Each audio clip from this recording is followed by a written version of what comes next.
This is the TV Podcast with Chuck Thomas and Greg Scott. Hello, good evening, and welcome to the TV Podcast. As usual, I'm joined by Christopher Biggs' love child. It's Mr. Greg Scott. How are you, Greg? I'm all right until you said that. And you say good evening. Yes. What if someone's watching this at like 2 a.m. in the morning? Well, I don't know. I've never really thought that deeply about this show, as you can see. Shall we crack on before we get cancelled? Shall we run credits? Yes. ITV has announced it is to cut 200 jobs and slash the budgets of all of its daytime shows, including Good Morning Britain. Are you surprised? Good Morning Britain. Okay, yeah, you get what you get. Lorraine. Oh. Well, yeah, go on. What are your thoughts on Lorraine? Well, so Lorraine and Loose Women will now only air for 30 weeks a year. Yeah. And the thing about Lorraine, it's one of those times when you have to wear two hats, because I've worked with Lorraine, Right. and she's actually a really, really nice person. And that's why she keeps working. But at the same time, I believe that she only was working about 30 weeks a year. Oh, yeah. So I don't think this deal will really... Oh, it became a joke, didn't it? Online, Yeah. there's all sorts of bloody so things maybe about it. ITV just looked at her deal and said, well, she's only working 30 weeks a year. Let's just do 30 weeks a year, Lorraine. So I don't actually think this is a huge problem for her. But I do think if you look at shows like Loose Women and G&B, I mean, I know internally it's been destroyed. It is a real bloodbath, and I know that you see those headlines. But they say 200 jobs. I've heard it's a lot more than that. Lorraine, I don't see the point in the show. It's like you could watch, they could play out the same show every day and no one would notice. It's just, let's have a look at a frock. Let's talk to someone who's got a film out. Let's say everything is brilliant. Let's smile like a demented cat, which she does. Viewers love that, though. Viewers love it when they love her and Lorraine can't wait to see what smiles she like a does demented next. cat. Yeah. That's what it says. But Lorraine, yeah, she's had a bloody good run and yeah, enough now. Yeah. Now, Loose Women, I heard, this really surprised me, that some of those presenters on that show get 12 grand an episode. That's ridiculous. It doesn't make business sense. And the show pulls in 500,000 viewers a day. And I think on that show they have 5 panelists. So that is an incredibly expensive show to make. And the viewers aren't there anymore. Lorraine, I don't see the point of that show having been the same for 20 years. I don't see the point for the very same reason of having Loose Women. It's just the same. It's this just morning wallpaper. is the same. Yeah. And why they can't do at 9:25 like they used to do, a game show. Like Chain Letters. I remember you appeared on Chain Letters once, didn't you? I did, back in 1987. I was 18. It's a really good point. And I think the problem is when these shows were created, there were only 5 TV channels. So Loose Women always rated because it only had to compete against 4 other things. Now you're competing against everything that's ever been created in the world ever. Yeah. I could watch Loose Women talking about stuff I've already heard about previously on Lorraine and Good Morning Britain, or I could go onto Netflix, Amazon Prime, or Disney Plus and watch anything I want. So what ITV should be thinking is, okay, our budgets are reduced, but what can we put on right now that Netflix will go, oh, we should have thought about that. It's not difficult. And for me, game shows are a prime example of that. And there's 100 production companies right now who've got a format for you, waiting, but you're not looking at it because you think, oh, let's just stay safe and have Lorraine for another 6 months. Oh, dear. It doesn't make sense. It doesn't make sense. ITV Studios will continue to produce Lorraine, Loose Women, and This Morning, but there'll be one team making all of those shows. So I think what they're doing is, clearly you can see those shows are being phased out. And I think in a year, or maybe in 2 years from now, it will just be G&B for 4 or 5 hours. We've got Ant and Dec, who are doubtlessly going to be offered another £40 million contract soon. Not so sure. Well, I'm not so sure. I don't know the power of their management. I know, but ITV are moving their money into different places. Oh, they are? It's a changing business. And if Ant and Dec aren't part of something that can be A, repeated, and B, sold internationally, they won't be a priority for that business. So do you not think that Ant and Dec alone are enough? You think they've got to be attached to the right vehicle? I just don't think light entertainment will be a priority for a business where it used to be the priority. If I was Ant and Dec, I know their management wouldn't be very happy about it, but I would say to ITV, right, forget 40 million, we'll settle for 20, which is plenty of money, as we both know. And then that 20 million, say to management at ITV, I mean, I'm being absolutely dreamy here, but say to management, use that money to rehire the 220 people you're making redundant and put it back into programming in daytime, and that's your problems over where that's concerned, and you've still got us. Now imagine the publicity, the great publicity that Ant and Dec could have from that. You know, imagine Ant and Dec save 220 ITV jobs. Well, you say that. I did. I just said it. But when Jay Leno was falling out with NBC, he paid all of his staff for a year. Conan O'Brien paid off all of his staff for a year. Got them headlines for a week and then it was forgotten. So if I was Ant and Dec, I don't think I'd agree to that. Yeah, but also, I do think the number one thing ITV will do is I think they'll lose the golden handcuffs straight away. Really? And they will say, we will pay you less, but you're free to work elsewhere. And if Ant and Dec was smart, they would say, absolutely, because they would make so much money. So going overseas. With places like Santander. No, just in the commercial world. Right. A bit like Gary Lineker. Everybody's saying, oh, poor Gary, he's been let go by the BBC. He is going to have the most phenomenal payday. It's a bit like Clarkson. Yeah. Being sacked from the BBC was the best thing that ever happened to that man. So if I was Ant and Dec, I would take the pay cut and I'd say, right, I'm going to do a little bit for Netflix, a little bit for Apple Prime. Cut, but absolutely, that's when the idea of golden handcuffs are gone. Yeah. I mean, you remember when you did Quizmania and ITV paid you an absolute fortune so you wouldn't go to the mints. Yeah, I remember that. ITV has confirmed that its new channel, ITV Quiz, will be launching on Monday, the 9th of June. As expected, Quiz fans cannot wait for the new channel, which is promising a diverse and huge variety of exciting new game shows. Yeah, that's bollocks, isn't it? Now, I've got the schedule here. Yeah. So at 6 a.m., we wake up with 3 hours of Welcome to ITV Quiz. Right, what does that consist of? I don't know what that is. Is it just someone saying, welcome to ITV Quiz? Welcome to ITV Quiz. That would be good. We just should a pitch game that show, to them. real cheesy game show. Yes. Welcome, a sparkly jacket. Welcome to ITV Quiz. So you got 3 hours of that. Then at 9 a.m., we've got Lingo, hosted by Adil Ray. Right. Every edition of Lingo on ITV1 has been repeated at least 4 times. And they've tweaked the format 3 or 4 times in each series so far. And so they've gone from one format to another format in the repeats. And so you leave the viewers going, well, why has that changed? And so it's been repeated over and over and over. It's part of the fun. You have to try and work out what's going on. That's a game show in itself, isn't it? Exactly. Yeah. 10 a.m., we have another episode of Lingo with Adil Ray. Yes. Then at 11 a.m., Tipping Points with Mr. Saturday Night Ben Shepherd.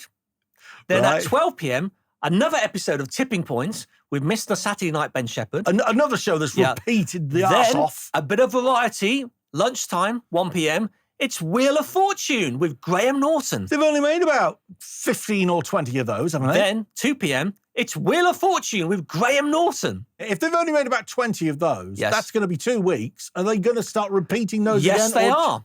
Unless maybe, I was going to say, maybe they'll go into the archive and show the John Leslie ones, but they're not going to do that. No, they're not going to do that. Then at 3 p.m., we've got Tenable. I don't know much about that show. Yeah, Warwick Davis and Sally Lindsay hosted a few when Warwick wasn't available. That was cancelled, wasn't it? Yeah, it was cancelled. So there'll be repeats as well. Right. 4 p.m. Tenable. 5 p.m. The nation's favourite Stephen Mulhern with Deal or No Deal. Yes. They've been repeated already, and on ITV2 as well. Then if you missed it at 9 a.m. and 10 a.m., another chance to see 2 hours of Lingo at 6 p.m. This is just Wordle. Do they not do it the American way? No, it's just Wordle for an hour. Then at 8 p.m., if you missed it earlier, Deal or No Deal with Stephen Mulhern. Yeah. Then at 9 p.m., it's Who Wants to Be a Millionaire? I'm assuming probably the Clarkson years. Yeah, it will be. Yeah. Which is good. That's fine. Yeah. 10 p.m., if you missed 4 hours, if you missed 2 hours earlier, we've got another 2 hours of Tipping Points. You see, it's genuinely laughable, 10 p.m. isn't it? Then if you missed Wheel of Fortune at 2 p.m., you can see it again at midnight. Right. So that's good. Then something new and exciting. No! At midnight, Quizmania! Midnight 50. No, it's a show called Unwind with ITV.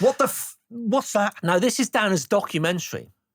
But I believe, talking to you earlier, this is a bit like ITV Night Screen. So it's some music and photos. Yeah, it's like, hey, everybody, you need to calm down. Life's really tough Maybe at the you moment. should try watching this. It would help. Maybe you. I should do the voiceover. Hey, are you too excited by tipping points? Oh, is it ASMR? This is a thing all the kids are into. Yes, when you get the microphone and go, yeah. I mean, Yes. how you enjoying that? Write us in the Yes. comments and let us know if Hello. you like Greg fondling your mic. this is ASMR. It's very, very nice. It's meant to give you goosebumps. Then at 2 a.m., we've got teleshopping, What the heck is that? which I would assume... Oh, it's only on for 30 minutes, though. That might be actually, if they have... It might be one of your... Might be one of mine from Yes. Thane, yeah. For the new steam mop from Thane. Then at 2:30, if you missed it earlier, another chance to unwind with ITV. And then at 3 a.m., if you missed it earlier... That's because another the chance for- teleshopping winds you up. Yeah, for Yeah. teleshopping. So that's the first day on ITV Quiz. That is crap, isn't it? It's very exciting. No, it's crap. I mean, I used to think Challenge TV weren't very innovative, but Look, man alive. Look, Chuck, think about the possible back catalogue of game shows that ITV has. Why the Sam Because- Hill don't they delve into it? It would involve spending money. Now, I'm assuming if you look at all of these shows, they're all shows which have probably been produced in the last couple of years. I imagine if you make the deals today with ITV to make a game show, they probably say, we will have this episode in perpetuity. Yeah. You probably don't, they're probably not even paying the presenters. They're probably just saying, look, when you host an episode of Lingo, Adol Ray, you get a 5K buyout. That's it. And we can show it in perpetuity. And that's probably what's happened. Now, if you show old episodes, then, you know, we've got royalties in the past for doing things. They're not going to want to do that.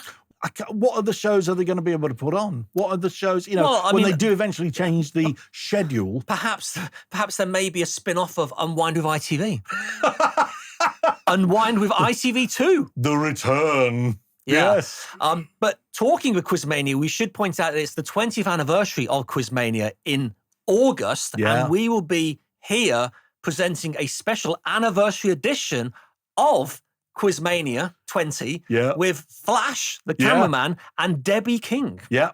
We'll all be here, Yes. bringing back the old days. And the really sad thing is that Debbie looks exactly the same, Oh, God, don't and you we all just... look ancient. Bad news for Britain's Got Talent. The finale flopped on ITV and only pulled in 4 million viewers. Greg, what went wrong?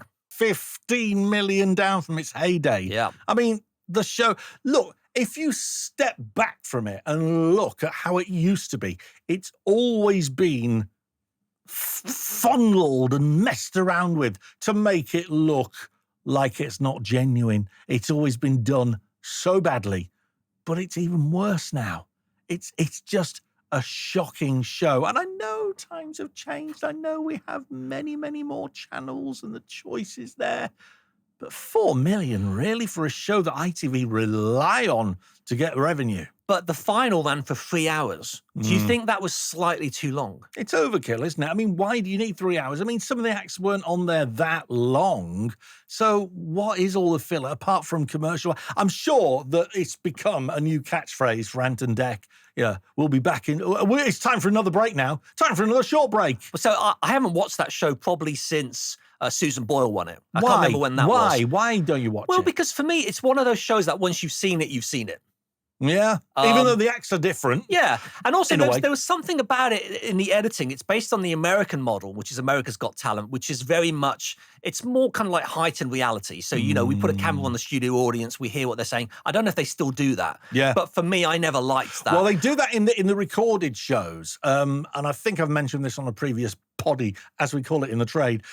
They advertise for people to sit in the audience. Are you an outspoken person? Well, you're a very outspoken person. Why don't you do that? Ever so slightly, yeah. If Simon's watching, why don't you audition to be in the audience? Because my language wouldn't be acceptable pre-Watershed. It wouldn't. But just the very fact that they openly advertise for people, we'll mic you up, we'll have cameras on you, and just comment away. All this happened since the advent of Gogglebox. And so that's what they've tapped into. They've tapped into the Gogglebox-ish Yeah. format. It's so blatant and it's just so wrong. Now, I've got here, it says, Greg has a complaint about the judge's breasts and Bruno shouting. What are those complaints? Two things. Number one, Well, breasts are normally two things. that's a good point, well made. No, I mean, why do Amanda and Alicia have this necessity to show off?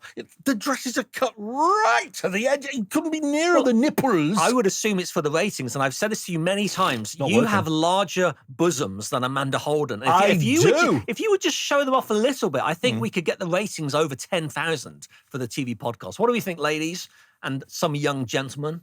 I don't want to show... we can't see your boobies because they're covered by the microphone. Well, that's probably a good thing. Mind you, Simon Cowell has his shirt like this as well, doesn't Exactly. he? So Simon Cowell shows off half his chest. So do the ladies. It's only Bruno now who doesn't. What's happened to Simon Cowell's face? He doesn't look like Simon anymore, does Melted.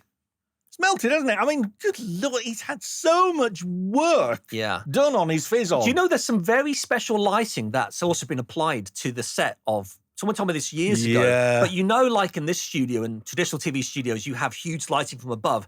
They have lighting from below. Uplighting, and apparently it's very, very strong. Yeah. So it's quite difficult to actually look ahead and see the acts because it's like having the world's strongest torch shooting up at you. It gets rid of contours and lines and stuff like that, the uplighting. It's, But you were talking about Bruno with his shouting. Yes. When he gets the microphone, he grabs hold of the microphone. Yes. Sorry, sound. Grabs hold of my, and he puts it on the inside of his mouth. And as if that's not enough, he yells into it as well. And it's just, don't you know how a microphone works? Aren't you in the business? What's that all about? The sad thing about Britain's Got Talent is it will just keep going. An ITV spokesman said, viewers love Britain's Got Talent and we're completely bereft of new ideas. So we'll keep commissioning this show until someone dies or there's a scandal. Channel 4 has commissioned a controversial new series called Handcuffed. In the show, Jonathan Ross, also known as Jonathan Wass, will handcuff 8 pairs of strangers together who disagree on everything. What's the worst that could happen? Is this an exciting new format? The worst that could happen has already happened. They've commissioned it. You don't think this will be an exciting new hit for the Channel 4 organisation? What sort of thought has gone into this? I mean, you can see this kind of format every day on Channel 5 at 9:15 with Jeremy Vine. You've got one person who says one thing, you've got one person who says another, you've got Jeremy telling him to calm down, then you've got people phoning in and saying one thing and then someone disagrees with it, and it's the same thing, but they've got handcuffs. This sounds amazing. So are you saying maybe Jeremy Vine should start handcuffing the guests?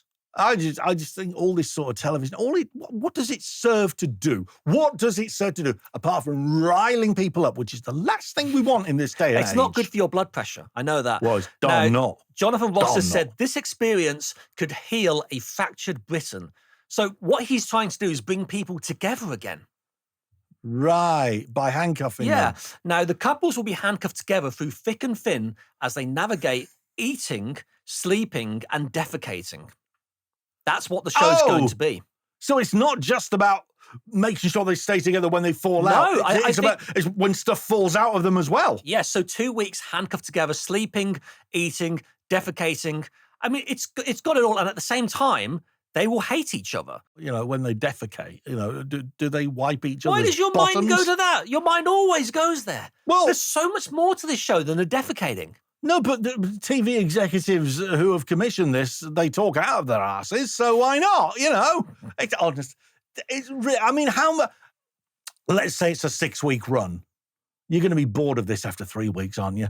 You've seen it. You've seen it after 2 weeks. I mean, it's one of those shows where they'll probably strip it every night of the week because it's such an exciting format. But at the same time, they'll get 1 million viewers for the first one. Yeah. And then it will go... Like the Schofield thing stripped over 3 nights. I do not want to see Schofield strip. But you're right, that was a great example. Everybody watched Schofield stuck on his island. The first night, I was like, okay, this is quite interesting. And it was another 2 hours after that of him just walking along, moaning about Holly Willoughby. Why are decisions that don't make sense constantly being made? You know that it's not going to work. I've just heard about this show. Yeah. I know it's not going to work. So what makes someone in an office getting paid thousands and thousands of pounds, what makes them listen to a proposal for a show like this and go, yes, this is the new big thing? Well, I've got a spokesman. He said, viewers love handcuffing strangers together and they can't wait to see what they do when they defecate. That's why it's been commissioned. The BBC has commissioned a new dating show called Love at First Laugh. Inspired by academic research from the University of Kansas. I don't think that's a real place. No. This show will match single people based on what makes them laugh. I mean, come on, this has got hit written all over it. Yeah, hasn't it, Jody? Oh, hit. Hits. Now, you're a man who likes to laugh. Do you think there's something in this? Yeah, I like a laugh. Well, yeah. you're good at making people laugh. You know, where is the originality in this thought? Well, it's never been done before. But making people laugh, has this been thought of and commissioned? Is this another show in the light of, what was the show on Amazon Prime? Oh, Last One Laughing. Last One Laughing. Yes. Which has been a huge hit for them. Yeah. So how many little spin-offs, unimaginative spin-offs are we going to have on that basis? Hundreds. And they'll all be hosted by people who've been on The Traitors.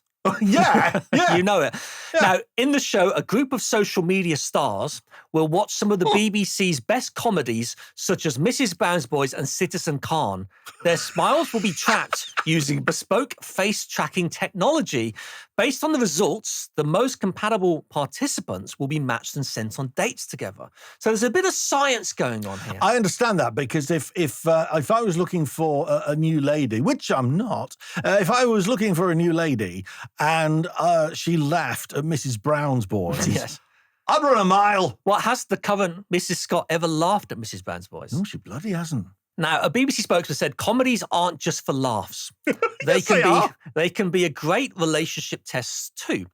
Research shows that couples who laugh together are often a better match for each other. Yeah, obviously. So shall we go through the list of the celebrity daters they've got? Oh, yes, please, Chuck. All right, so we've got social media star Mark Ferris. Oh, Mark Ferris. Who? Then we've got LGBTQ influencer Ollie King. No. Positivity influencer Katie Budenberg. Oh, then. Fitness instructor and influencer Johnny Murillo. Johnny Murillo. And wrapping it up with social media lifestyle You're saving the star, biggest one to last, aren't you? Sophie Noah. Oh, I know her. The Genius Game on ITV has become the network's biggest ratings flop of all time. Pitched as ITV's answer to The Traitors with a budget of over £2.5 million. For why? The primetime show, hosted by David Tennant, has been a disaster, pulling in only 500,000 viewers. Now, that's in primetime. Now, ITV, at the very least, would have expected 3 or 4 million, considering how much they spent on that. Yeah. Where did they go wrong?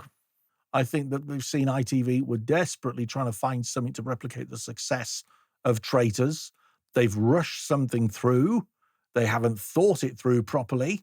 And they assumed that by putting David Tennant in there, a big name, a very popular guy, that he would lift the viewership even further. Wrong and wrong. One of the contestants actually did an exclusive for the Daily Mail, which is never a good sign when one of your contestants comes out and does a piece on you. Yeah. And she said they never met David Tennant. He filmed all of his links on one day. No surprise. So that probably would have been a huge payday for him. Yeah, just go in, record now. They filmed at Maidstone Studios. All right. Also complained that they weren't fed. And this is amazing. They would start filming at 9 a.m. every morning and they would finish at 11 p.m. So it sounds like it was a huge production. They needed to start a union. I watched the half of this show. I still didn't understand it. It's almost like it was kind of like the Crystal Maze meets the Krypton Factor, with so much confusion in how the games were presented. And they dropped the script and it wasn't stapled together and all the pages got jumbled up and they just shoved them. Now, I do understand why they bought it, because it was a massive hit in South Korea. Okay. So it was an existing show. Yeah, so in a way, I understand that somebody went, we need to do The Traitors. This show's #1 in South Korea. David Tennant is loved by audiences. He really is. Yeah. He has massive hits. He obviously just did Rivals for Disney Plus, which was a huge hit. So what went wrong? But I think it was almost like they said, but we don't know who our audience is. Because I think this would have struggled on BBC Two. I've never met her, but I've been in touch with Tamara, who's one of the execs on the show. She's going to hate you. I know. She's on my LinkedIn and stuff like that. Tamara He Gilda. hates you, Tamara. I don't hate Tamara at all. I think she's lovely. She's been lovely to me over the years. But not anymore. Here's the thing. Not anymore. She lauded that show on LinkedIn like it was going to be the second coming. She said, this is going to be incredible. Madness. This is going to smash it. This is going to be ITV's new money spinner. Well, what was she seeing that we weren't seeing? I don't know. I mean, really don't know. Sometimes when you're producing something, it can be lost in the edit. Quite often, you produce something and it can work both ways, but you're on the floor and you're like, this is incredible. And then you get it in the edit and it doesn't work. Sometimes it's the other way around. I've not seen it, so I can't comment on that, but I've seen He's a TV critic who doesn't watch the shows. I know, but I've seen what people have said about it. Do you know what, Greg? You're not a critic. No, you're not a TV critic. Yeah. You're just a critic. Because you don't watch the shows. I'm critical. That's all I am. Yeah. BBC 4 has commissioned a new documentary called The Contestant. The film tells the incredible true story of a Japanese man who lived for 15 months trapped inside a small room, naked, starving, and alone, completely unaware that his life was being broadcast on national TV to over 17 million viewers every day. Hang on a minute. 17 million viewers? Yes. That means that works. So... Why hasn't it been? I don't know if do we have what naked celebrity would we have over here? It was, Keith Chegwin tried it, didn't he? Bless him, yeah. Now, this was 1998, right. So before the days of digital TV, so there's probably only a few TV channels. Yeah. It was a man called Nasubi, and he thought he was going to audition for a Japanese TV producer when the guy said, don't go in the office, go into that room, and he ordered him to strip naked and left him with a stack of magazines. And his task was to fill out all the competition coupons in the magazines and see if he could live on the prizes he won. Wow. And it worked. And he was in there for a year and a half, almost a year and a half, and he would win like air fryers or whatever the equivalent was in those days, and he'd have to live on the things that he'd won. So he'd win a box of Twixes, and that would be his lunch for that week. That's brilliant. If ITV came along and said, could we strip you naked and put you in a room? Is the naked thing a deal breaker? Well, yes. You're considering it, aren't you? Are you worried about your skin tag? Because Greg's got a big blemish on his armpit now. I did. A skin tag being issue. a fat bloke, I am prone to skin tags, yes. And I... A man who identifies as large is the correct way to... Yes. I am very much... Well, people identify me as large. Well, a person who identifies as a man who identifies as large, because you may not be... we have to think about... We've got a very young woke audience. Is that right? Who will love that Eddie Large reference. Yeah. Supersonic. What was I talking about? What were we talking about? So would you compete for the show if they did it in the UK? Yeah, I'd do it, yeah. Yeah, if the money was right. It's all about the money, if the money's right.